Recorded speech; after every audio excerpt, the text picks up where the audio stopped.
Hello! Welcome sa aking mini vlog.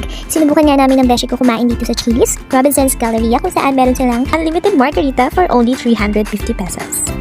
Hi ma'am, good afternoon, I'm Jenny. For the soup po, we have lamb chowder. Your serving will be Napaka-accommodating nga ng mga staff nila dito.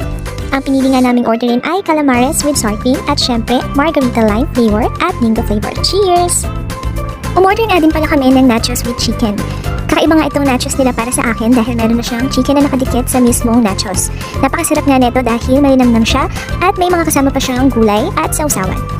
Mas lalo nga ito sumasarap kapag nilalagyan ko ng kanilang specialty sauce na medyo maanghang at maasim. At dahil marami pa nga kaming pulutan, order pa kami ng aking beshi ng margarita. Kasi kaya mo pa?